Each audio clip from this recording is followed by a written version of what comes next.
การเป็นแชมป์16 สมัยออกมาใช้สิทธิ์มากที่สุดในประเทศไทยพี่น้องลำพูนรักประชาธิปไตยมาร่วมแรงร่วมใจไปเลือกตั้งให้คูหาเลือกคนที่รักเลือกพรรคที่ใช่ใส่ใจลงประชามติด้วยนะอย่าลืมวันที่8 กุมภาเชิญชาวลำพูนออกมาใช้สิทธิ์เลือกตั้งร่วมกัน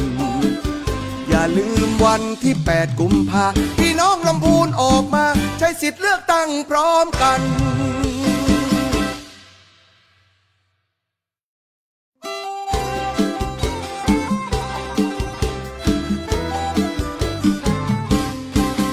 ลำพูนไม่ลำพังมารวมพลังไปเลือกตั้งสสรวมออกเสียงประชามติกันต่อเชิญพี่น้องแม่พ่อวันที่8 กุมภา8 โมงเช้าถึง5 โมงแลงโชว์พลังแข็งแกร่งสู่การเป็นแชมป์16 สมัยออกมาใช้สิทธิ์มากที่สุดในประเทศไทยพี่น้องลำพูนรักประชาธิปไตยมาร่วมแรงร่วมใจไปเลือกตั้งให้คูหาเลือกคนที่รักเลือกพรรคที่ใช่ใส่ใจลงประชามติด้วยนะอย่าลืมวันที่8 กุมภาเชิญชาวลำพูนออกมาใช้สิทธิ์เลือกตั้งร่วม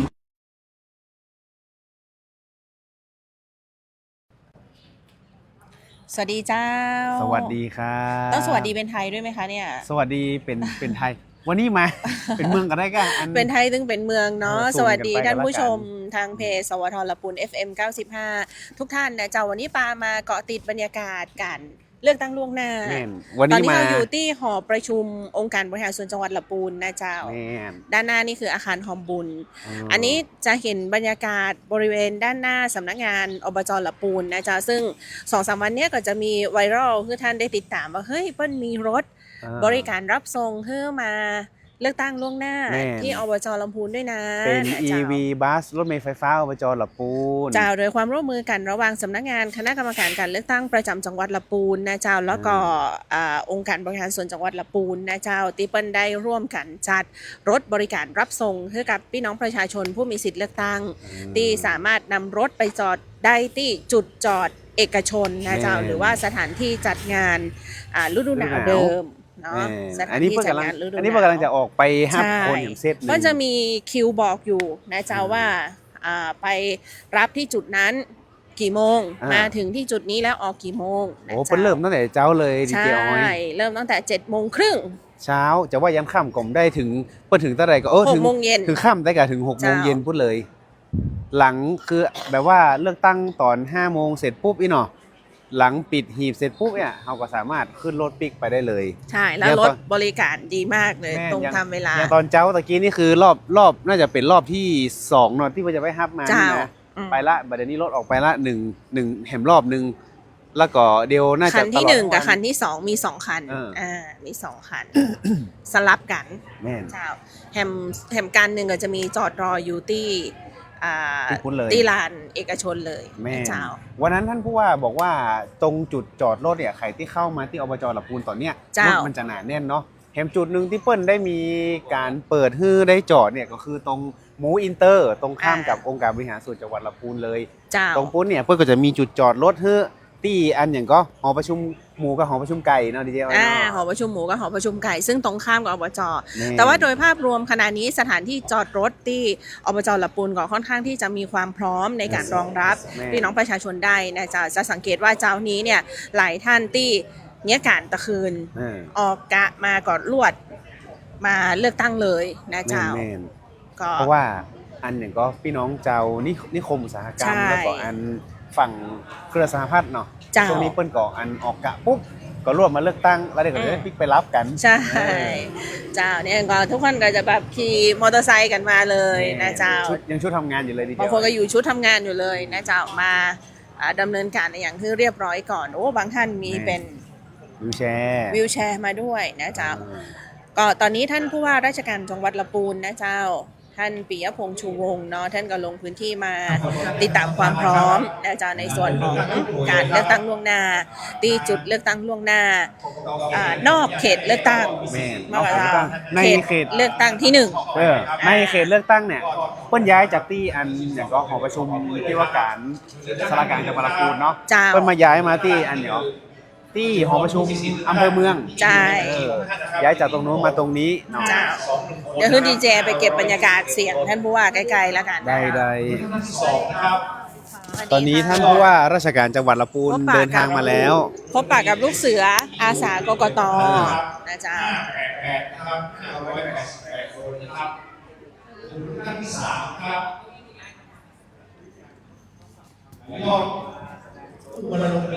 ความจริงแล้วเนี่ยท่านผู้ว่าบอกว่าอันวันเลือกตั้งวันนี้เนาะไม่จำเป็นจะต้องมาในช่วงเช้าเวลาเดียวก็ได้คือทยอยมาตลอดทั้งวัน เพราะว่ารถมันจะติดเนาะอย่างลูกเสืออาสาวันนี้เนี่ยเพื่อก็จะมาช่วยดูแลเกี่ยวอำนวยความสะดวกในการเลือกตั้ง จริงๆแต่ละท่านที่มาถึงเนี่ยจุดแรกเพื่อนก็จะเข้าไปดูบอร์ดเพื่อเช็ครายชื่อ ว่ารายชื่อของเปิ้ลเนี่ยอยู่จุดไหนหน่วยไหนลำดับที่เท่าไหร่ แม่ความจริงผู้ว่าวันนั้นเพิ่นบอกว่าอย่างเงี้ยแอปสมาร์ทโหวตเนี่ยโหลดมาเลยแอปสมาร์ทโหวตนี่โหลดมาเลย สามารถโหลดปุ๊บแล้วก็เข้าไปเช็คสิทธิ์ของท่านได้เลย แบบง่ายดายสะดวกมากๆ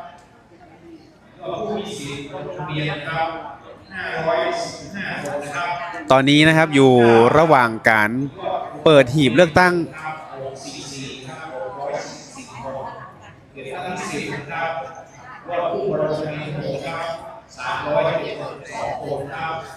พี่อ๋อยถ้าตรงนี้นี่อันเปิ้นจะเปิ้นหองว่ามาเช็ค เนี่ยจ้าที่ ราย บอก ชื่อ ว่า เนอะ มาถึงปุ๊บก็จะเป็นจุดตรวจสอบรายชื่อนะเจ้าจุดตรวจสอบรายชื่อผู้มีสิทธิ์เลือกตั้งนะเจ้า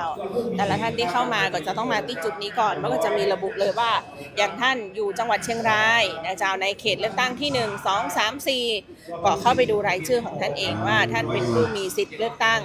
ในเขตนั้นไหมแล้วที่ลงทะเบียนล่วงหน้าไว้เนี่ยท่านอยู่ในลำดับที่เท่าไหร่เนี่ยนะเจ้า ดีเจออยแสดงว่าถ้าเปิ้นอยู่ภาคใต้ปุ๊บเนี่ย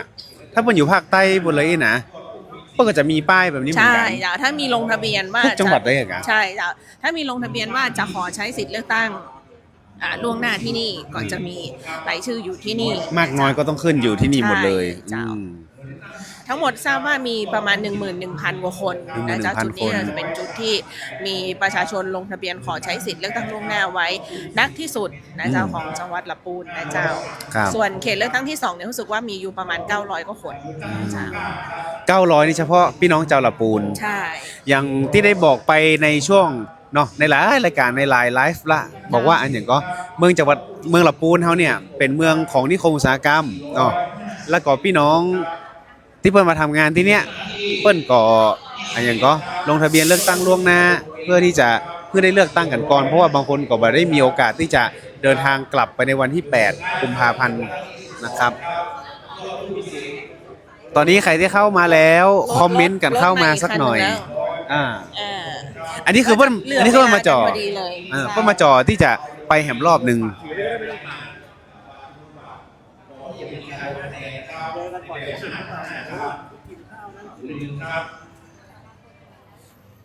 นี่เป็น EV bus เขาจะไปรีวิว EV bus แหมรอบกันดีเดียวไหม ใช่ใช่จุดที่2เจ้า อันนี้เป็น EV bus ที่เพิ่นมาฮือเหมือนในเทอร์มิในเหมือนที่เพิ่นเอาไว้ หัวหน้า เชื่อมถึงสวัสดีครับหัวหน้า หัวหน้าเดินหนีเลย จะไปทดลองขึ้นรถใช่ไหม ไม่ใช่ อ่า ที่ประจำรถ อ๋อ เพราะว่า ต้องมีเจ้าหน้าที่ประจำด้วยใช่ไหมคะ ใช่ใช่เนื่องจากว่ามันใช้กับนี่ไงอบจ อบจ ลำพูนเดี๋ยวมันจะเป็นประเด็น อ๋อ นะฮะซึ่งโดยปกติเนี่ยการเลือกตั้งเนี่ยก็ห้ามไม่ให้ขนคน ใช่ ถูกไหม ไม่ให้ แต่ว่า คน เว้นแต่จะเป็นหน่วยงานของรัฐ ซึ่งกกต จัดบริารให้ กกตต้องให้อนุญาต อืม อันนี้ก็เช่นเดียวกัน ค่ะ อันนี้เป็นการอำนวยความสะดวกในการจอดรถด้วยใช่ไหมครับ ใช่ครับใช่ครับก็คือหมายความว่าตรงนี้เนี่ยปกติตอนปี6เนี่ยรถจะเต็มมาก อ่าร ถจะเยอะมากแล้วทำให้รถติดอันนี้ทาง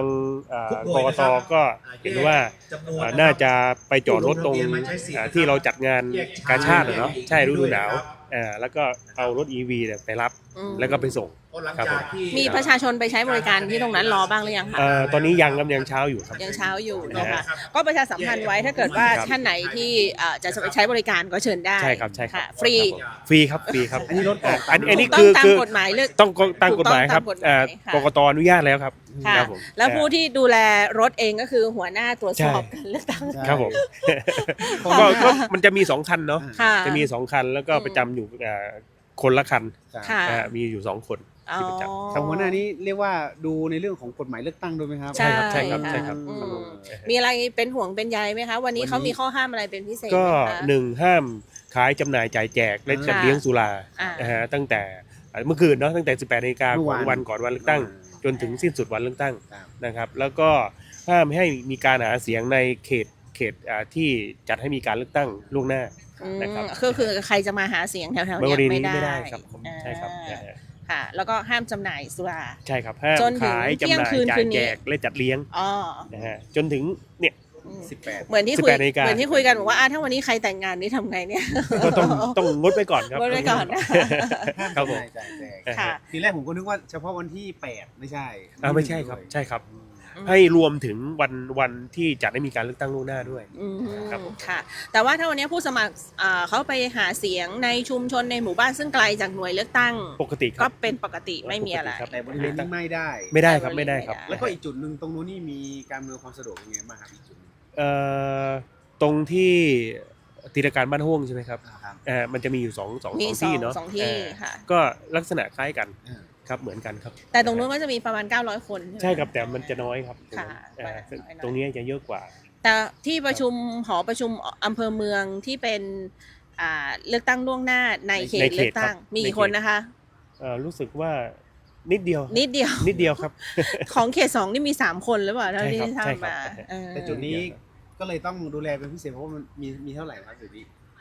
หมื่นกว่าคน หมื่นกว่าครับ เออ นะฮะ หมื่นกว่า ปีนี้ คน ลงทะเบียนเยอะครับ ค่ะ ครับ ค่ะ แล้วมีอะไรอยากจะฝากถึงเรื่องเกี่ยวกับข้อกฎหมายเกี่ยวกับการเลือกตั้งไหมคะคุณณะ ก็ตอนนี้เป็นช่วงโค้งสุดท้ายนะครับ เรื่องหนึ่งก็คือประชามติ ครับ นะฮะการเขาเรียกอะไรนะนโยบายต่างๆเนี่ยก็ให้พึงระมัดระวังในเรื่องของการประชามติการแสดงความคิดเห็นนะฮะโพลต่างๆเนี่ยนะครับก็ขอให้งดช่วง7 วันก่อนนะฮะก่อนเลือกตั้งใน7 วันเขางด อ่า นะฮะ งดทำโพลงด ใช่ ทำ ครับ สำรวจ ครับ อ่าง ดสำรวจทั้งงดแสดงความเห็นรับ ก็คือ ผม นับตั้งแต่วันนี้เป็นต้นไปเลย ใช่ครับใช่ครับ เออ นะฮะ เพราะวันนี้ก็เดี๋ยว แสดงว่าเวทีดีเบตช่วงนี้ก็จะไม่ได้เห็นแล้วใช่ไหมครับสัปดาห์สุดท้ายต่าง ก็น่าจะเป็นอย่างนั้นครับ ประมาณนั้น อ่ แต่ว่าเราจะมีการ ต้อง จัด ป็นอย่ เว งนั้น ที ลยครับ ดีเบตของทางกกต อันนี้ต้องกกตอนุญาตนะครับ อ่า ถ้ากกตเป็นคน แต่ของเรา ด จะมีวันที่ 6 ใช่ไหมคะหัวห ครั น้า บใช่ ๆ วันนี้ผมนี่เป็นดีเบตอะไรครับ ก็ เห็นชอบหรือไม่ เห็นชอบหรือไม่เห็นชอบ ค่ะ เพราะอะไรใช่ครับ การออกเสียงประชามติครับผม ก็เดี๋ยวติดตามกันได้เดี๋ยวสวทลำพูนจะไปถ่ายทอดด้วยนะหัวหน้า ค่ะ รับผม ขอบคุณ รั นะคะ ไปใช้บริการกันได้ ไม่ต้องกังวลใจเจ้าหน้า หัว ที่ หน้าก กต หัวหน้า ป ต้อง ระจำอยู่ ต้อง เลย ไปทุกรอบเลยไหมครับขึ้น ทุกรอบเลย หายจากรถคันนี้ไม่ได้เลย ใช่ครับ อืม ป้องกันการทำผิดกฎหมายนะ ขอข้าวเก็บไว้หรือยังคะ ครับผมขอบคุณนะครับ ค่ะ นี่นะฮะ ค่ะ เดี๋ยวเขารอ8 โมง เดี๋ยว เนาะดี จะล เจ ง เอาไหม เขาลงชาติเนาะนี่ เรียกก็เป็นไทยเรียกก็เป็นเมือง เจ้า เท่าก็จะสลับไปตามหน้างานนะเนาะ เจ้า เออ ท่านที่ชมไลฟ์สดอยู่แล้วแบบท่านมีคำถามเนาะมีข้อสงสัยเกี่ยวกับเรื่องของการมาเลือกตั้งล่วงหน้า แม่น เจ้านี้ที่อบจละปูนเนี่ยท่านก็สามารถที่จะพิมพ์คำถามเข้ามาได้นะเจ้า แม่นแล้วเราจะดูได้ตรงโทรศัพท์เราเองนะ ใช่ เนาะ ใช่ใช่ เดี๋ยวจะได้ตอบคำถามกันแต่กี้นี้มีคนเข้ามาดูแล้วกดไลค์กดแชร์กดติดตามเพจ Facebook กันเลยเด้อ อาจจะเช้าอยู่ไง อาจจะเจ้าอยู่ ให้ แต่ ดูบรรยากาศ แต่พี่น้องที่เพิ่นใจรายงานช่วงเจ้านี้เพิ่งก่อเริ่มมากันแล้วดีเจ จ้า น้อย เนี่ยจะเห็นว่าแต่ละคนอ่ะมารอที่หน่วยเลือกตั้งแล้วนะเช้า เม่นเม่นเม่น เดี๋ยวเขาไปปากล้องมาดูนิดนึงละกันนะเจ้า เพิ่นเหลือเห็น4 นาที อีก เดียว 4 นาที เพิ่น เดี๋ยว จะ จะเขาลงชาติบ้างกันเจ้า อันเดียวเขาก็จะเขารบธงชาติพร้อมกันไปกับเปิ้นเพราะหลังเขารบธงชาติปุ๊บเนี่ย ก็คือบ รรยากาศมันคือ เปิดเลย บรรยากาศก็คือจะเริ่มละ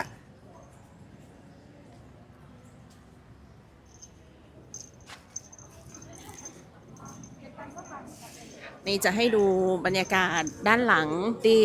ทางคณะของท่านผู้ว่ารอเคารพธงชาติอยู่ตรงนี้นะเจ้าคือเมื่อเคารพธงชาติเสร็จปุ๊บก็จะมีการเปิดหน่วยเลือกตั้งเลยทันทีนะเจ้าแต่ละท่านเตรียมความพร้อมกันอยู่ที่หน้าหน่วยเลือกตั้งแล้วนะเจ้าคือเมื่อมาถึงเช็คชื่อตรวจสอบหน่วยเลือกตั้งเนาะตรวจสอบบัญชีรายชื่อ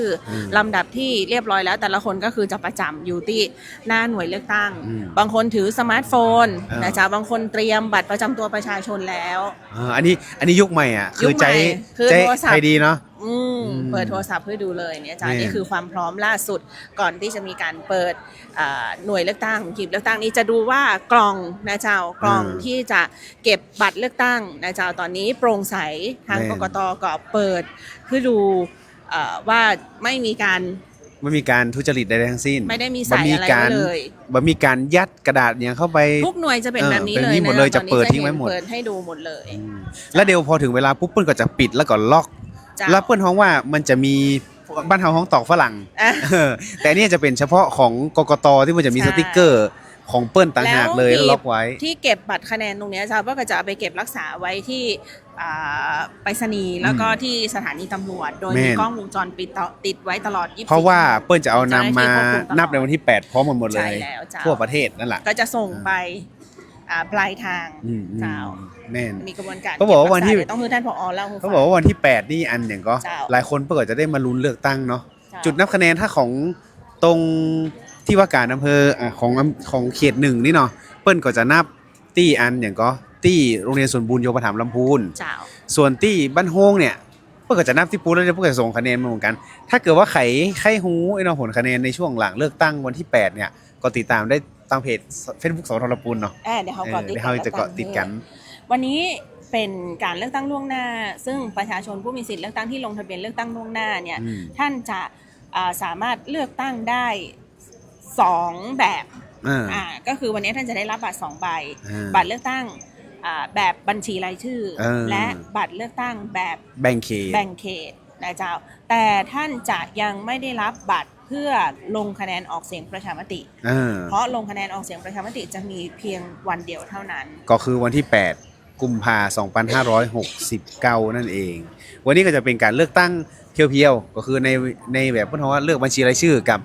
อย่างสมมุติว่าหลายคนก็สงสัยว่าเลือกตั้งล่วงหน้าเนี่ยถ้าคนที่อยู่ต่างจังหวัดนี่เปิ้ลจะสามารถเลือกใครได้ก็คือเปิ้ลก็เลือกคนในพื้นที่ของเปิ้ลใช่ว่ามันเลือกของเราเปิ้ลจะแม่นใช่เจ้า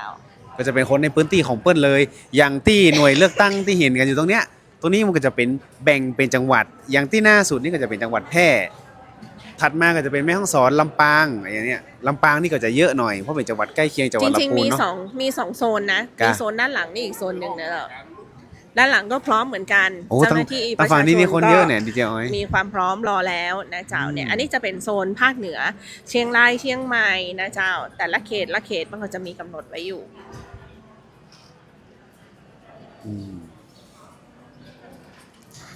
เป็นบรรยากาศการเตรียมความพร้อมก่อนเปิดหีบเลือกตั้งนะเจ้าสดจากหอประชุมองค์การบริหารส่วนจังหวัดลำพูนนะเจ้าเดี๋ยวเราไปดูเคารพธงชาติก่อนเนี่ยเป็นเชิงสัญลักษณ์เลยเมื่อเคารพธงชาติเสร็จเรียบร้อยแล้วจะมีการเปิดหีบเลือกตั้งอย่างเป็นทางการนะเจ้าเราเทียบเวลาแล้วตอนนี้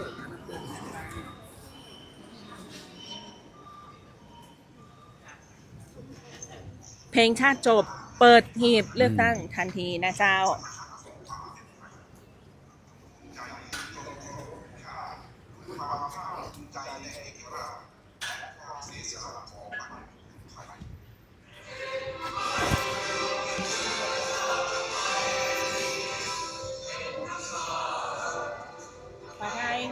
ทุกส่วนอยู่น้ำลงคงไว้ได้ทั้งมวลด้วยให้ร่วมนั้นรักสมันคิดไทยนี่รักสงบถ้าได้ร้องไม่ฟัง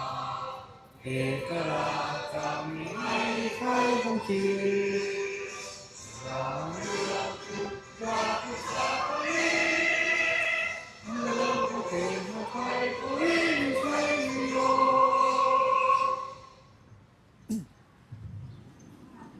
เปิดหีบเรียบร้อยแล้ว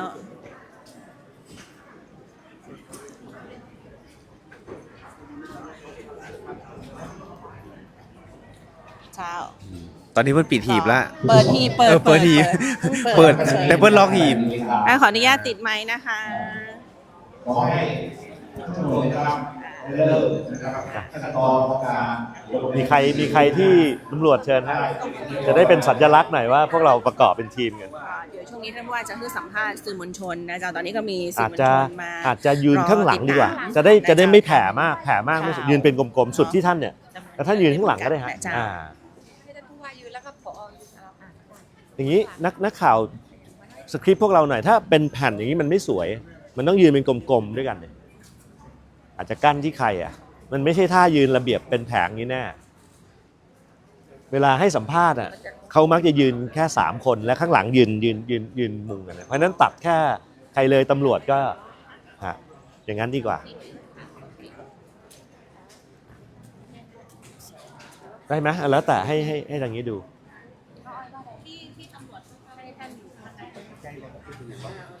แล้วก็ซ้อนไหล่นิดนึงไม่ฮะซ้อนไหล่นิดนึงจะได้บีบเข้ามาอีกหน่อย พูดถึงการเลือกตั้งวันนี้หน่อยครับท่านผู้ว่าครับ ครับวันนี้เป็นการเลือกตั้งล่วงหน้านะครับซึ่งในจังหวัดลำพูนเนี่ยเราก็มีเขตสถานที่ที่จัดไว้ให้สำหรับการเลือกตั้งล่วงหน้าอยู่2แห่งที่ผมยืนอยู่ที่นี้นะครับกับท่านรองผู้ว่าราชการจังหวัดท่านเบญจวรรณมีเผือกซึ่งทำหน้าที่ประธาน ครับ การเลือกตั้งในเขต1ของจังหวัดลำพูนแล้วก็ท่านผอกกตจังหวัดลำพูนแล้วก็ทีมที่มาบูรณาการทำงานร่วมกันเนี่ยนะครับที่นี่คือสถานที่เลือกตั้งเขต1ก็คือที่อบจนะครับจะมีผู้ที่ลงทะเบียนมาแล้วเพื่อมาใช้สิทธิ์เลือกตั้งล่วงหน้า 11,051 คนนะครับอันนี้เลือกตั้งล่วงหน้านอกเขตนะครับส่วนเลือกตั้งในเขตนั้นเนี่ยไปใช้สถานที่ที่อำเภอเมืองมีอยู่19คนนะครับนอกจากนี้ก็ยังมีที่บ้านโฮ่งนะครับที่โรงเรียนทีละการบ้านโฮ่งก็จะมีผู้ลงทะเบียนเลือกตั้งล่วงหน้านอกเขต890 คนนะครับแล้วก็มีคนลงทะเบียนเลือกตั้งล่วงหน้าในเขตอีก3คนไหม3-4 คน4คนเพิ่มมาอีกคนหนึ่งนะครับเป็น4คนก็ที่เรามาอำนวยความสะดวกกันที่นี่เพราะว่าคน 10,000 กว่าคนนะครับจะทยอยมาตั้งแต่เวลา 8 โมงเช้าถึง 5 โมงเย็นทางจังหวัดเองก็พยายามสื่อสารที่จะให้พี่น้องประชาชนเนี่ยทยอยกันมาอย่ามาแออัดกันช่วงเวลาใดเวลาหนึ่งทยอยกันทั้งวันนะครับแล้วทางกกตเองก็ได้เตรียมรถสำหรับรับส่งเนื่องจากที่จอดรถน่าจะไม่เพียงพอครับก็เลยไปจัดจุดจอดรถไว้2แห่งนะครับที่สถานที่เอกชนก็ต้องขอบคุณด้วยนะครับคุณแม่อรุณีช่วยอนุเคราะห์แล้วก็มีที่หมูอินเตอร์ก็ให้ความสะดวกจากกกตโดยการนำรถบัสเนี่ยมาให้บริการขนย้ายประชาชนมาที่นี่และขอบคุณทางตำรวจด้วยที่ส่งเจ้าหน้าที่มาอำนวยความสะดวกเรื่องของการจราจรครับก็คิดว่าวันนี้ทุกอย่างน่าจะเรียบร้อยดีครับครับบรรยากาศวันนี้เป็นไงบ้างครับท่านผู้ว่าครับก็ตอนนี้ผมเพิ่งเปิดเลือกตั้ง 8 นาฬิกานะครับก็มีพี่น้องประชาชนเริ่มทยอยเดินเข้ามาแล้วนะครับก็จะคงจะเห็นภาพนี้ทั้งวันครับเพราะมี 10,000 กว่าคนอยู่ในที่แห่งเดียวเนี่ยนะครับบรรยากาศวันนี้ไม่น่าห่วงอะไรเลยคิดว่าทุกอย่างเรียบร้อยดีนะครับคนลำพูนรักประชาธิปไตยแล้วก็ต่างคนก็ต่างมาทำหน้าที่ด้วยความเรียบร้อยอยู่แล้วครับวันนี้เป็นการซ้อมมือล่วงหน้าก่อนแล้วก็วันจริงก็คือนับถอยหลังไปอีก7วันที่จะถึงอาทิตย์หน้าทางจังหวัดมีความพร้อมยังไงบ้างคะสำหรับวันที่ก็อาทิตย์หน้าเนี่ยคือพี่น้องชาวลำพูนในฐานะแชมป์15 สมัยนะครับทุกคนก็มีความตื่นตัวที่จะมาใช้สิทธิ์กันอยู่แล้วคาดว่าทั่วทั้งจังหวัดลำพูนก็จะมีผู้คนกวักไขว่อยู่แล้วเราก็เตรียมความพร้อมในแบบเดียวกันนะครับที่ให้ทุกหน่วยได้ทำหน้าที่อย่างดีที่สุดครับค่ะเห็นว่าท่านได้ให้นโยบายเกี่ยวกับเรื่องของการดูแลกลุ่มผู้เปราะบางผู้สูงอายุผู้พิการผู้ด้อยโอกาสต่างๆที่จะไปใช้สิทธิ์เลือกตั้งผู้พิการผู้ทุพพลภาพหรือผู้สูงอายุนะครับเจ้าหน้าที่จะต้องอำนวยความสะดวกตามกฎหมายที่กกต.ได้ให้ความรู้กับพวกเราไว้นะครับก็คือเรามีการจัดสถานที่เพื่อให้เอื้อต่อบุคคลกลุ่มเปราะบางเหล่านี้นะครับนอกจากนี้หากผู้พิการบางอย่างผมยกตัวอย่างเช่นพิการทางสายตาเนี่ยก็จะมีเจ้าหน้าที่นะครับที่ทำหน้าที่ช่วยอำนวยความสะดวกในการลงคะแนนเป็นไปตามกฎหมายนะครับก็ทุกคนได้รับความเสมอภาคในการได้รับการดูแลจากพวกเราทุกคนครับจากกกต.จากคณะกรรมการการเลือกตั้งทุกคนครับท่านมีความคาดหวังกับการใช้สิทธิ์เลือกตั้งในวันนี้และวันที่8อย่างไรบ้างคะวันนี้เนี่ยเป็นการลงทะเบียนล่วงหน้าซึ่งมันเกิดจากความเต็มใจที่ทุกคนอยากมาใช้สิทธิ์ เป็นความตื่นตัวเฉพาะบุคคลอยู่แล้วผมเชื่อว่าเกือบ 100% มาหมดละแต่วันที่ 8 นั้นเนี่ยสถิติเดิมจะอยู่ประมาณ 85% นะครับผมก็อยากให้ทะลุ 90% นะก็จะใช้โอกาสนี้เชิญชวนพี่น้องชาวลำพูนทุกคนนะครับให้ออกมาใช้สิทธิ์เลือกตั้งในวันอาทิตย์ที่ 8 กุมภาพันธ์ตั้งแต่ 8 นาฬิกาถึง 17 นาฬิกาส่วนวันนี้ผู้ใดที่ไม่ได้ลงทะเบียนล่วงหน้าท่านไม่ต้องออกมานะครับกลุ่มคนที่ออกมาเลือกตั้งล่วงหน้าเขาได้ลงทะเบียนไว้แล้วครับ ท่านมั่นใจแค่ไหนว่าจะได้สิทธิ์เป็นแชมป์สมัยที่ 16 หรือเปล่านะคะ ส่วนตัวมั่นใจ 100%ส่วนตัวมั่นใจ 100% ครับแต่ทั้งนี้ทั้งนั้นขึ้นกับพี่น้องประชาชนครับ ถ้าผอกกตยิ้มเลยนะ พอบัตรเสียบัตรเสียนี่มีบ้างไหมคะ มีเพราะว่าต้องยอมรับนะครับว่าประชาชนชาวลำพูนส่วนหนึ่งเป็นกลุ่มชาติพันธุ์ กลุ่มที่การสื่อสารอาจจะไม่ได้ลงในรายละเอียด ครบถ้วนทางด้านภาษา แม้กกตจะทำสื่อประชาสัมพันธ์ครบทุกภาษาก็ตามเนี่ยผมก็กำชับไปยังนายอำเภอทุกอำเภอนะครับให้ความรู้ เพราะว่าการเลือกตั้งปีนี้มันพิเศษตรงที่ว่ามีบัตรใบที่ 3 เกิดขึ้นด้วยเพราะนั้นเรานอกจากเชิงปริมาณที่เราทะลุ 85% เนี่ยเราก็อยากจะได้เชิงคุณภาพที่มีบัตรเสียให้น้อยที่สุดด้วยนะครับก็พยายามอย่างทุกวิถีทางครับ ในส่วนของทางกกตจังหวัดลำพูนเองมีความมั่นใจมากน้อยแค่ไหนในวันที่ 1 แล้วก็วันที่ 8 แล้วก็อยากจะเชิญชวนประชาชนมาใช้สิทธิ์กันในวันเลือกตั้งค่ะในส่วนของกกตค่ะ ก็มั่นใจ100%ค่ะว่าเราจะสามารถรักษาแชมป์ค่ะเป็นสมัยที่ 16 ได้ค่ะแล้วก็ขอเชิญชวนพี่น้องประชาชนชาวจังหวัดลำพูนมาร่วมกันใช้สิทธิ์ใช้เสียงให้มากที่สุดแล้วก็ให้สามารถรักษาแชมป์เป็นสมัยที่ 16 แล้วก็ลดจำนวนบัตรเสียด้วยค่ะขอบคุณค่ะ เพราะคะวันนี้เลือกตั้งล่วงหน้าเนี่ยจะไม่มีการออกเสียงประชามติใช่ไหมคะ ใช่ค่ะ ต้องความเข้าใจอะไรกันเรียบร้อย ค่ะค่ะ ขอบคุณครับ ขอบพระคุณ ขอบคุณครับ ค่ะ อย่าลืมเลยค่ะพี่ออยขอบคุณ โอเค นี่ก็เป็นการคือสัมภาษณ์เจ้าท่านผู้ว่าราชการจังหวัดลำพูนนะเจ้าท่านปิยพงษ์ชูวงศ์พร้อมกันกับท่านรองผู้ว่าราชการจังหวัดลำพูนนะเจ้า ท่านเป็นประธานกรรมการการเลือกตั้งเขตเลือกตั้งที่1นะเจ้าท่านเบญจวรรณมีเผือกนะเจ้า ในวันที่ 8 ท่านก็จะเปิ้ลคำว่าเตะๆอยู่แถวนี้ดีเจออยวันนั้นถามท่านรองบอกว่าเดี๋ยวพี่ก็จะไปดูแลความเรียบร้อยทั่วไป อ่าก่อนนี่จะเป็นจุดที่พี่น้องประชาชนเมื่อมาถึงนะเจ้าจะเป็นจุดแรกที่จะต้องมาตรวจสอบรายชื่อก่อนนะเจ้า เป็นรายชื่อผู้มีสิทธิ์เลือกตั้งทั้งหมดเลยนะครับที่ลงทะเบียนไว้เพื่อก็จะมารวมไว้ อย่างที่เนี้ยส่วนใหญ่ก็จะเป็นภาคเหนือเนาะพี่ดีเจออยเนาะตะปูนเชียงใหม่ลำปางเชียงรายแม่ฮ่องสอนมีภาคเหนือตอนล่างโดยมีแพร่มีอุตรดิตถ์เนี่ยเพื่อก็มาดูรายชื่อของเปิ้ล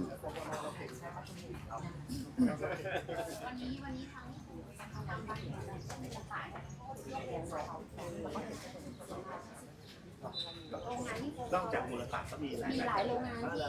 ให้ความสะดวกค่ะคือไม่วันนี้ก็คือพนักงานก็คือหยุดปฏิบัติงานเลยแล้วก็มาที่สำนักงาน เรื่องนี้ผมต้องขอบคุณที่หลังด้วย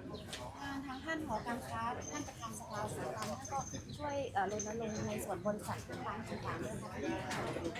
มันก็เป็นประชุมที่ว่าเรา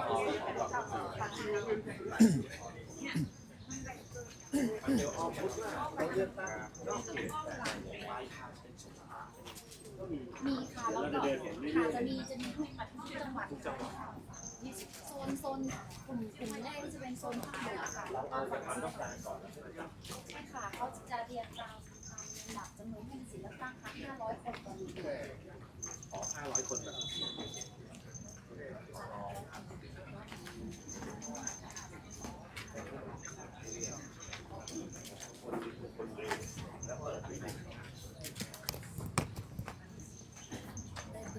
มีสถิติอื่นนะติดจังหวัดอื่นในการเลือกตั้งล่วงหน้าหรือว่าจังหวัดอื่นก็ลงของเรา10,000 ค่ะ 1,051 ค่ะภาคเหนือนี่จังหวัดเชียงใหม่เยอะสุดค่ะ50,000ค่ะเขตหนึ่งมี 50,000แต่ว่าเขตอื่นก็น้อยนะคะ แล้วแต่เขามาเขตหนึ่งเยอะค่ะ คำว่าเขตหนึ่งหมายความ เข ว่า ตเลื เรา อก จั ตั้ ด ง ตามสถานที่ให้ไป ใช่ค่ะเขตหนึ่ง ไม่ นี่ เกี่ จะ ยวอะไรกับการเขตเลือกตั้งภายใน ประชาสัมพันธ์ ไม่เกี่ยวค่ะเพียงแต่ว่าจัดตามสถานที่ที่กกตเขตเขาทำงานนะคะ นะครับในครั้งนี้ เชียง นะ ให ค ม่ รับ 50,000 เป็นการทำ แล้ว ล มี งทะเบียน ระหว่างเชียงใหม่กับเรา เป็น สอง เลือก สาม ตั้ง หมื่น ล่ว เลย งห นะ น้า ที่จะ นะ มา ครับ มี ซึ่ง เรานี่แหละค่ะ จะมีทั้งหมด รองจากเชียงใหม่ 22 เยอะใช่ไหม ค่ะในภาคเหนือนะคะ หน่วยเลือกตั้งที่1ถึง12นะครับจะอยู่บริเวณด้านหน้าอาคารทองบุญนะครับจะเป็นหน่วยเลือกตั้งนะครับของภาคเหนือเป็นส่วนใหญ่นะครับซึ่งหน่วยที่1นะครับจะเป็นจังหวัดเชียงรายนะครับเขต1เขต2เขต3และเขต7นะครับหน่วยที่2จังหวัดเชียงรายเขต4 5 6หน่วยที่3จังหวัดเชียงใหม่เขต1ถึง6หน่วยที่4จังหวัดเชียงใหม่เขต7ถึง10หน่วยที่5อุตรดิตถ์และแพร่เขต1หน่วยที่6แพร่เขต2หน่วยที่7แพร่เขต3หน่วยที่8แม่ฮ่องสอนหน่วยที่9ลำปางเขต1และเขต3หน่วยที่10ลำปางเขต2ลำดับที่ 7,613 ถึง 8,014หน่วยที่11ลำปาง เดี๋ยวพามาดูนะเจ้านี่ก็เป็นส่วนหนึ่งนะคณะกรรมการการเลือกตั้งสวัสดีจ้า สวัสดีครับ แนะนำ ห ตัว น่วย ได้ ที่ แล้วค่ะ 12เป็นลำปาง ใคร เข ดี ต4นะครับ ตรวจ ท่านประธาน ท่านประธานกำลังส่งท่านผู้ว่าอยู่ ผู้ที่มาใช้สิทธิ์ เจ้าเป็นในห้องเจ้าภาพรวมวันนี้ ไปนี่ถือว่า เรียบร้อยดีเนาะผู้ใช้สิทธิ์ก็เริ่มทยอยมากันแล้วก็ ถึง22จะอยู่ใน น่าจะทั้งวันเนาะเจ้า ทั้งวันครับจนถึง17 นาฬิกาเนาะ เจ้า แล้วก็บรรยากาศก็เอื้อมหน่วยมาร้อนเกินไปครับ จังหวัดน่าน ทยอยมา หน่วย ที่ ที่ กว้างๆครั จั บ งหวัดพะเยาเขต1 ดีมากครับวันนี้นะคิดว่าการเลือกตั้งครับผมครับ หน่วยที่17พิจิตรนคร เชื่อว่าเลือกตั้งจะเรียบร้อยดี เรียบร้อย หน่วย ดี ที่18 ขอบคุณนะครับผม ขอบคุณเจ้า ไปดูกันเห็นตี้หนึ่งดีกว่าดีเจออย อันนี้จะเป็นหน่วยเลือกตั้งแต่ว่าจริงๆมันจะมีผัง นครราชสีมา ประชาสัมพันธ์ไปก่อนหน้านี้แล้วนะจ๊ะว่าหน่วยเลือกตั้งที่เท่าไหร่จังหวัดไหนยังไงบ้าง ตะกี้ที่เฮาปาไปดูน่ะเพิ่นเขาว่าเป็นหน่วยเลือกตั้งที่เป็นคนที่มีสิทธิ์ในภาคเหนือ เจ้า แต่ตรงโซนเนี้ยจะเป็นโซนภาคกลางภาคอีสานอย่างกรุงเทพมหานครนครปฐมภาคใต้อย่างเงี้ยที่เราถามว่าแล้วสมมติว่าคนใต้เราไปเลือกตั้งตรงไหนตะกี้ผมก็พยายามหาจุดเลือกตั้งที่เป็นจุดนอกเขตที่เป็นจังหวัดอื่นๆเนาะเดี๋ยวจะพาไปดูตั้งโซนในพุ่นสักหน่อยนึงตั้งโซนเห็นจุดนึงเนี่ยจะเป็นส่วนใหญ่ที่ตั้งเพี้ยจะเป็นอันอย่างก็ สมุทรปราการ เป็นผู้ที่มีสิทธิ์เลือกตั้งในเขตพื้นที่ภาคกลาง สิงห์บุรีสุพรรณบุรีอ่างทองและอุทัยธานีส่วนหน่วยที่22นะครับได้แก่กรุงเทพมหานครกระบี่ชุมพรตรังนครศรีธรรมราช อันนี้ก็เป็นบรรยากาศของหน่วยเลือกตั้งได้เขาเข้าไปในหน่วยเลือกตั้งได้ให้ดูบรรยากาศข้างนอกนี้ ยะลาระนองสงขลา อันนี้ก็จะเป็นตั้งภาคเหนือตอนล่างพ่อง เป็นตั้งกรุงเทพมหานครพ่องเพื่อก็จะรวมกันอยู่ตรงนี้ ครั้งนี้นะครับสามารถตรวจสอบข้อมูลรายชื่อนะครับบริเวณ ตอนเช้านี่บรรยากาศยังเรียบร้อยดี ในส่วนของ2โซนนะครับโซนที่1นะครับก็จะ เห็ เป็น นว่าแต่ละจุดเนี่ยก็มีประชาชนทยอยเดินทางมาใช้สิทธิ์กันต่อเนื่องเลย แม่น เจ้าก็จะมี2โซนนะเจ้าโซนด้านหน้าของอาคารหอพุทธแล้วก็โซนในส่วนของหอประชุมองค์การบริหารส่วนจังหวัดลำพูนนะเจ้า แม่ ท่านสามารถมาตรวจสอบรายชื่อนะครับ อย่างที่ได้บอกไปดีเจออยอันนี้เป็นตั้งโซนภาคกลาง เจ้า โซนที่บางจังหวัดนี่มีรายชื่อน้อย เพื่อก็จะเอามารวมกันไว้ตรงพี่โซนตรงพี่ ที่มีกรกตแล้วก็นักศึกษาวิชาทหารนะครับที่จะคอยให้บริการกับท่านนะครับในการแนะนำข้อมูลนะครับแล้วก็ตรวจสอบรายชื่อของท่านได้นะครับสามารถตรวจสอบเจ้าหน้าที่นะครับรวมถึงอสนะครับที่จะบริการท่านนะครับ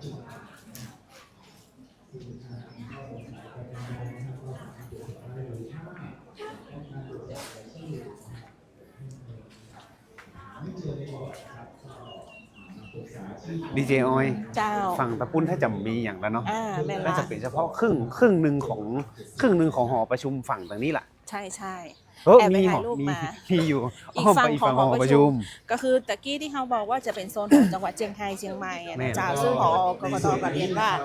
เป็นจังหวัดที่มีการลงทะเบียนใช้สิทธิ์นักที่สุด นะครับก็คือ ก็เลยต้องเอาไว้ทางนอกเพราะว่าอย่างนั้นแถวจะล้น ข้ามกับองค์การบริหารส่วนจังหวัด เราจะเดินไปดูโซนฝั่งนู้นตัวแล้วกัน ที่ เนาะ หมู่อินเตอร์นะครับซึ่งเราจะมีรถนะครับบริการรับส่งนะครับ จริงๆจะเห็นว่าจะมีเจ้าหน้าที่จากทางสำนักงานกกตในเจ้าคณะกรรมการการเลือกตั้งแล้วก็จะมีในส่วนของลูกเสืออาสากกตนะเจ้านี่ก็จะเป็นกลุ่มน้อง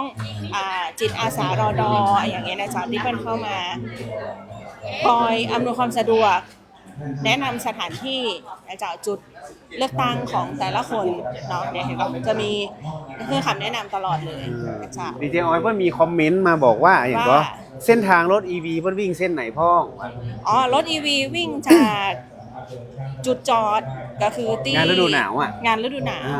เจ้ามาถึงที่หอประชุมอบจเจ้า ครับ แล้วก็จากหอประชุมอบจก็ปิกที่งานฤดูหนาวเลยเพราะว่าท่านสามารถเอารถไปจอดตรงนั้นได้ หลายคนอาจจะเข้าใจว่าเปิ้นวิ่งแบบรถเมล์ก็บ่ใช่นะ ที่เปิ้นฮื้อบริการตรงนี้ก็คือว่าเปิ้นต้องการที่จะฮื้อมีที่จอดรถ เพราะว่าตรงจุดอบจลำพูนเนี่ยที่จอดรถมีค่อนข้างที่จะจำกัด แล้วก็วันนี้ทางผู้ว่าราชการจังหวัดลำพูนเนี่ยท่านก็บอกว่าก้อยๆทยอยมาก็ได้เนาะแต่ช่วงเจ้าเนี่ยที่คนมากันเยอะเนี่ยเห็นว่าอันเปิ้นออกกะกันมา เจ้า เปิ้นออกกะกันมาแล้วทีนี้เปิ้นก็เลยมาเลือกตั้งก่อนที่จะเข้าบ้านไปพักผ่อนหรือบางคนเนาะเปิ้นก็น่าจะไปทำงานเปิ้นก็เลยลวดมาเลือกตั้งเหตุก่อนแล้วเดี๋ยวสักกรรมเนี่ยเปิ้นก็น่าจะไปเข้างานกัน นะครับถ้าวันนี้นะครับมาใช้สิทธิ์นะครับเลือกตั้งแล้วก็มีอาการไม่สบายเจ็บป่วยนะครับเรามีโรงพยาบาลนะครับที่จะบริการท่านนะครับสามารถมา ทักทายคุณผู้ฟังที่ติดตามทางเพจ Facebook สวทลำพูนนะครับใครเข้ามาแล้วก็กดไลค์กดแชร์กดคอมเมนต์กันเข้ามาได้วันนี้ปามาชมบรรยากาศการเลือกตั้งล่วงหน้านะครับก็คือเลือกตั้งนอกเขตเลือกตั้งตรงนี้จะเป็นจุดเลือกตั้งนอกเขตเลือกตั้งเพราะว่าจะมีอย่างจังหวัดลำพูนเฮาเนี่ยเป็นจังหวัดที่มีนิคมอุตสาหกรรมเนาะมีตั้งเครือสหพัฒน์ที่พี่น้องประชาชนเนี่ยเปิ้นมาทำงานอยู่ที่นี่แล้วบางคนเนี่ยบ้านเปิ้นอยู่ไกลเปิ้นก็จะสามารถที่จะเดินทางสะดวกเนาะในวันเลือกตั้งก็คือวันที่8กุมภาพันธ์วันนี้เปิ้นก็เลยต้องมาเลือกตั้งกันก่อน ก็ในการเลือกตั้งล่วงหน้าเนี่ยมันจะมีขั้นตอนหนึ่งที่เพิ่มเข้ามาก็คือขั้นตอนของการที่จะต้องนำบัตรเลือกตั้งใส่ในป้าทองว่าใส่ในซองจดหมาย เพราะว่าจะต้องมีการส่งไปยังปลายทางที่เป็นเขตเลือกตั้งนั้น โอ้ ๆจะ นึกว่าพับบดายนี่มันใช่ บ่ใช่ พับได้นี่วันที่ มี 8 ขั้นตอนเพิ่มเติมในการใส่เข้าไปในซองจดหมายอีกขั้นตอนหนึ่งก่อนที่จะนำบัตรเลือกตั้งไปหย่อนลงในหีบนะเจ้า ตอนนี้คนดู 90,000 คนดีเดียว หยอกๆเนาะ นี่เปิ้ลก็มีอาหารการกินในอย่างไว้จำหน่าย มี ด้วย พี่น้อง พ่อค้า เปิ้ล แม่ค้าก็มา ขายครัวกัน มาขายครัวกัน เนี่ยเห็นก็จะเริ่มจุดจอดเริ่มหนาแน่นแล้วนะในอบจก่อนแนะนำเพื่อใช้บริการรถ ดีเดียวอันนี้เปิ้ลติดรถกันมา5 คน ใช่ เลือกตั้ง5 คน คือถ้านับจากเวลานี้เป็นต้นไปถ้าท่านจะมาเนี่ยนะจ๊ะแนะนำเพื่อใช้รถบริการของที่กกตเปิ้ลเตรียมไว้คือละกันนะจ๊ะจ้า หรือติดรถกันมา สะดวกนิดนึง มา1 คัน 5 คนนี่ก็ได้ จะได้แบบว่าบ่ต้องเปิดที่จอดรถนะ ใช่มาด้วยกันนี่นะ ส่วนใหญ่จะเป็นรถเครื่องเนาะดีเจออยถ้ามาตอน เจ้า เช้าเนาะเปิดให้รถไปทำงานกันละ เนี่ยบริเวณที่จอดรถภายในอบจเริ่มหนาแน่น หนาแน่นละ เริ่มหนาแน่นแล้ว แต่เจ้านี่ยังว่ายังพอมีที่จอดรถเครื่องอยู่ห้อง เจ้า แต่ตอนนี้เนี่ยจุดจอดรถเครื่องเนี่ยค่อนข้างที่จะเริ่มรถเครื่องเนี่ยยังมาได้อยู่ แต่ถ้ารถยนต์เนี่ยตอนนี้อาจจะต้องไปจอดตรงจุดอื่นแล้ว เจ้า ก็คือประชาสัมพันธ์ตอนนี้เนาะใครที่จะมาที่อบจลำพูนเนี่ยใครที่แบบว่ามาถึงปุ๊บแล้วก็กลัวที่จะมีที่จอดรถจุดบริการเอกชนเพิ่นมีเนาะที่งานฤดูหนาวตรงปุ้นตะกี้ท่านผู้ว่าเพิ่นก็บอกว่าได้รับความอนุเคราะห์จากคุณแม่อรุณีเนาะ เจ้า คือสถานที่ในการจอดรถแล้วก็ใช้ เนี่ย บ รถ ริกา จะ ร มีวิ่งตลอดแล้วดูตารางการออกรถได้นะเจ้าประมาณครึ่งชั่วโมงทุกๆครึ่งชั่วโมง หน่วยที่ 15 พะเยาเขต ชั่วโมงครึ่ง แต่ถ้ามาที่อบจลำพูนแล้วตรงข้ามอบจลำพูนก็จะมีหมู่อินเตอร์เนาะที่เบิ้ลคือบริการจุดจอดรถแห่งจุดหนึ่งที่เป็นหมู่อินเตอร์ที่เป็นลูกหมูลูกไก่เนี่ยนะของเบิ้ลก็สามารถข้ามไปตรงพูนได้เพราะว่าไม่ต้องกลัวว่าจะเกิดอุบัติเหตุเพราะว่าเพิ่นมีเจ้าหน้าที่ตำรวจจราจรเนาะดูแลการข้ามถนนในวันนี้ตัวเอง เจ้าเนาะก็การเดินทางมาเลือกตั้งเป็นไปได้โดยสะดวก โดยสะดวก โดยสะดวก ดีงามเลยแหละ เจ้าก็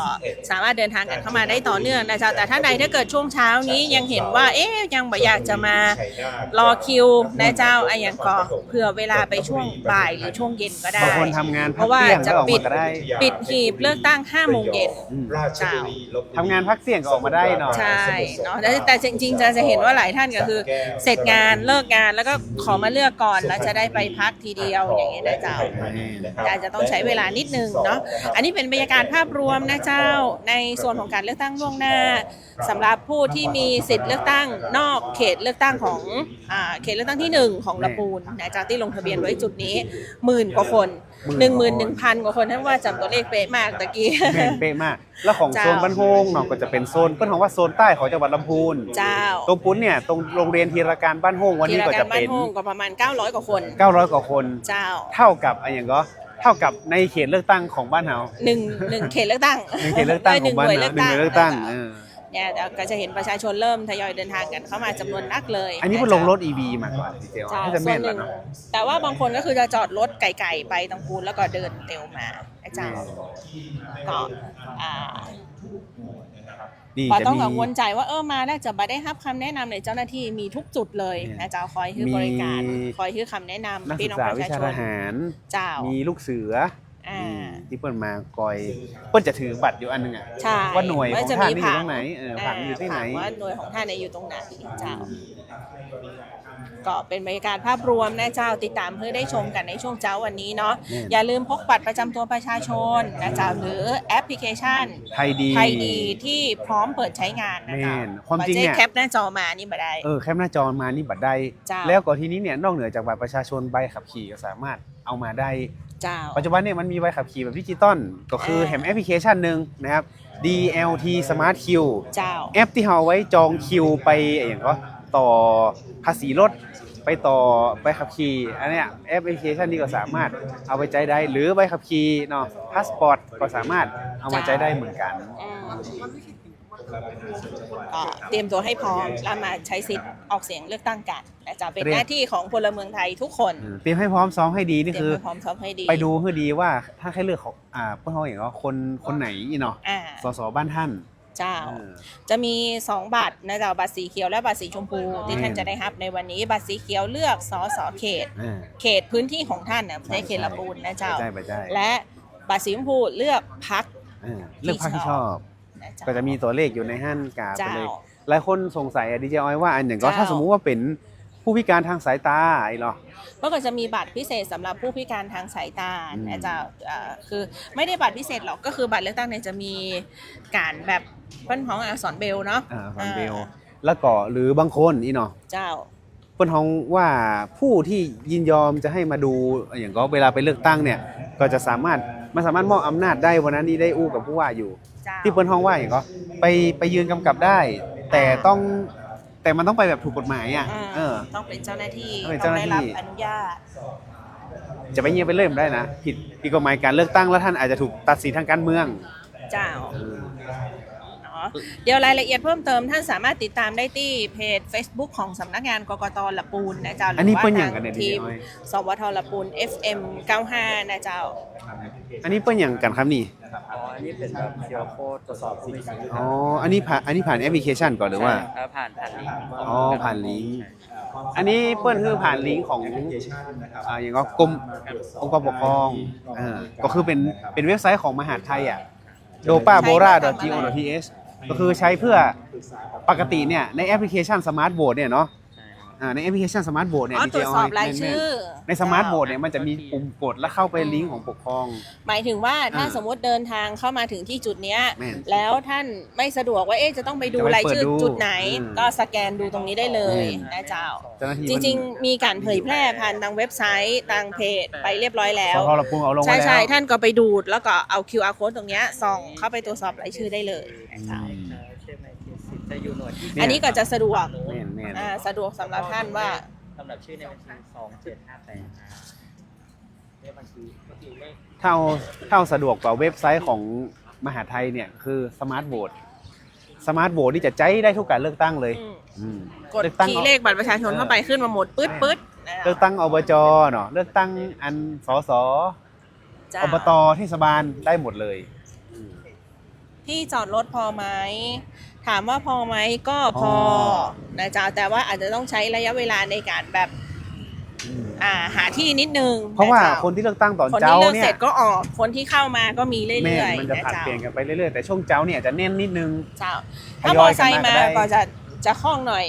มอไซค์มาก็จะแบบไวหน่อยแล้วที่จอดก็จะง่ายหน่อย แม่น แต่ถ้าเกิดเป็นรถยนต์เนี่ยก็อาจจะใช้เวลาวนนิดนึง แน่ นะเจ้า ใครที่มาถึงหน้าอบจนี่ต้องประชาสัมพันธ์ว่าก็ก้อยขี่เด้อมันเป็นถนนหลวงเนาะถนนห แต่ ลวง มีเจ้าหน้าที่ อจจะต้องใช้ อำนวยความสะดวกตลอด แต่ว่าท่านใดที่ใช้เส้นทางผ่านหน้าอบจในช่วงนี้ก็ฝากเบาๆนิดนึงแล้วกันนะเจ้า เพราะว่าตรงจุดหน้าอบจนี่รถจะตีไฟเลี้ยวซ้าย แล้วก็เปิ้ลก็จะเข้ามาในอบจนี่แหละตอนนี้เนี่ยรู้สึกว่าโซนตังหลังอบจนี่ก็จะยังมีที่จอดอยู่โซนตังหน้านี่ก็ยังมีที่จอดอยู่ปะปลายก็ เจ้า เข้ากันมาได้ดีจอเขาจะปลาเพื่อไปดูตังไหนแหมตอนเจ้านี่ ก็น่าจะดูภาพรวมนะเจ้านี่เป็นระยะเวลาประมาณ 30 นาทีหลังเปิดหีบเลือกตั้ง เร็วเหมือนกันนะ ในการเลือกตั้งล่วงหน้านะเจ้าก็จะเห็นว่าประชาชนให้ความสนใจแล้วก็ตื่นตัวเดินทางเข้ามาใช้สิทธิ์เลือกตั้งจำนวนนักเลยนะเจ้าแล้วก็มีการเดินทางเข้ามาอย่างต่อเนื่องนะเจ้าก็ประชาสัมพันธ์พี่น้องประชาชนที่ลงทะเบียนเลือกตั้งล่วงหน้าไว้ในวันนี้นะเจ้าลงทะเบียนไว้ที่ไหนก็เรียนเชิญนะเจ้าไปทำหน้าที่ของท่านเนาะแต่ถ้าเกิดวันนี้ท่านไม่ได้ไปนะท่านบอกวันที่ 8 ก็ไปละกันบ่ได้แล้วนะเจ้า เพราะว่าท่านลงทะเบียนที่จะประสงค์มา ใช่ มาตรงนี้แล้ว ชื่อท่านจะอยู่ แสดงว่า ตรงนี้แล้ว ถ้าวันที่ จ้ะ 8ปุ๊บเนี่ยท่านก็วันนี้ก่อมได้ไปวันที่8ก่อมได้ไป ก็ อีช่องทางหนึง แจ้ง คื เห อ ตุ แจ้งเหตุที่ไม่อาจไปใช้สิทธิ์เลือกตั้ง แจ้งเหตุที่ไม่อาจไปใช้สิทธิ์เลือกตั้ง ที่เดิม ไ เลยที่ผมไปทำมาก็คือแอปพลิเคชันสมาร์ทโหวต เจ้า สามารถไปแจ้งได้ หรือในทะเบียนท้องถิ่น เนาะ ใช่เนาะ ที่ท่านมีสิทธิ์อยู่ในนั้นก็ท่านก็สามารถไปแจ้งในทะเบียนได้เลย เจ้า เจอแล้วครั ก็ บ เจอแล้วเจ้าโอเคเจ้าอันก็ติดตามบรรยากาศในช่วงเช้าคือท่านได้ชมกันเพียงเท่าอี้ก่อนละกันเนาะเจ้าเนาะขอบคุณทุกท่านนะเจ้าสำหรับการติดตามรับชมผ่านทางเพจ Facebook สวทลปุณ FM 95เดี๋ยวเขาคงจะได้ก่อติดแล้วก็รายงานให้ท่านได้ทราบเป็นระยะต่อไป เจอกันในกัมวันที่ 8 เลยอิ่มใจกัน เดี๋ยววันที่ 8 ประชาสัมพันธ์นิดนึ ได้ ง ยาวนาน วันที่ 8 นี้กี่โมงบ่ายโมง ตั้งแต่บ่ายโมงเป็นต้นไปเลยนะจ๊ะเขาจะได้มาติดตามบรรยากาศของการเลือกตั้งของจังหวัดลำพูนว่าลำพูนจะสามารถรักษาแชมป์ได้ก่อนผู้ว่าบอกมั่นใจรักษาได้ 85%ขึ้นไปแน่นอน เจ้า แต่วันนี้เนี่ยเพิ่นบอกว่าน่าจะเกิน 90%เพราะว่าการเลือกตั้งล่วงหน้า ทุกคนประสงค์ที่จะมาออกเสียงเลือกตั้งกันอยู่แล้ว ใช่จ้าแล้วก็นอกเหนือจากเราจะได้ให้รู้ว่าคนลำพูนจะสามารถรักษาแชมป์คนมาเลือกตั้งนักที่สุดของประเทศไทยได้เป็นครั้งที่16ก่อนนี่นะเจ้าก็ยังจะได้รู้ตัวว่าไผจะได้เป็นสสเป็นตัวแทนของท่าน แล้วก็ไผจะได้เป็นพรรคการเมืองนะจ๊ะที่มีสสมากที่สุดในการไปเป็นเสียงในการจัดตั้งรัฐบาลต่อไป ในสภา จ้า ครับ เนาะอันนี้ก็ฝากติดตามกันโดยละกันนะจ๊ะเดี๋ยวอาทิตย์หน้าเขาจะได้ก็ติดกันยาวๆ ตั้งแต่บ่ายโมงจนกว่าจะทราบผลอย่าง ไม่เป็นทางการทางเพจ Facebook สวทลพูน FM 95เนาะเดี๋ยวจะมีผู้สื่อข่าวเนี่ยทยอยรายงานข่าวเข้ามาตลอดทั้งวัน แล้ววันนั้นเนี่ยจะมีการวิเคราะห์ เจ้า ในเรื่องของการเลือกตั้งอย่างตัวก็ติดตามกันเข้ามาได้ แต่หลายคนก็ชอบลุ้นหลัง5โมงแรง จ้ะ เดี๋ยวหลัง5โมงแรงเนี่ยก็ติดตามผลคะแนนไปด้วยกัน เพราะว่าผลคะแนนในปีเนี้ยได้ถามทางกกตแล้วเพื่อนก็บอกว่ามันก็จะเป็นคะแนนที่แบบเรียลไทม์เนาะที่มีการรีพอร์ตกันเข้ามา สมมุติว่าเลือกตั้งกันเสร็จปุ๊บเนี่ยเพื่อนก็จะรีพอร์ตเข้ามาเรื่อยๆรีพอร์ตสถิติ ตัวเลขคนเลือกตั้งเพื่อนเขาอย่างก็คะแนน ผลการเลือกตั้งรีพอร์ตเข้ามาเรื่อยๆรายงานเข้ามาเรื่อยๆปีนี้เนี่ยระบบค่อนข้างที่จะเสถียรเนาะเดี๋ยวยังได้ก็ตามติดตามได้ทางเพจ Facebook สทลพูน FM 95กันแล้วกันนะค วัน รับ นี้ทีมงานเราลาไปเพียงเท่านี้ก่อนแล้วกันเนาะขอบพระคุณทุกท่านสวัสดีเจ้า สวัสดีครับ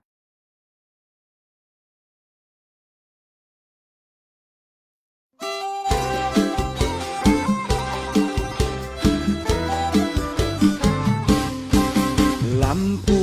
นไม่ลำพังมารวมพลังไปเลือกตั้งสอสอรวมออกเสียงประชามติกันต่อ เชิญพี่น้องแม่พ่อวันที่ 8 กุมภา8 โมงเช้าถึง 5 โมงแลงโชว์พลังแข็งแกร่งสู่การเป็นแชมป์16 สมัย ออกมาใช้สิทธิ์มากที่สุดในประเทศไทย พี่น้องลำพูนรักประชาธิปไตยมาร่วมแรงร่วมใจไปเลือกตั้งให้คู่หา เลือกคนที่รักเลือกพรรคที่ใช่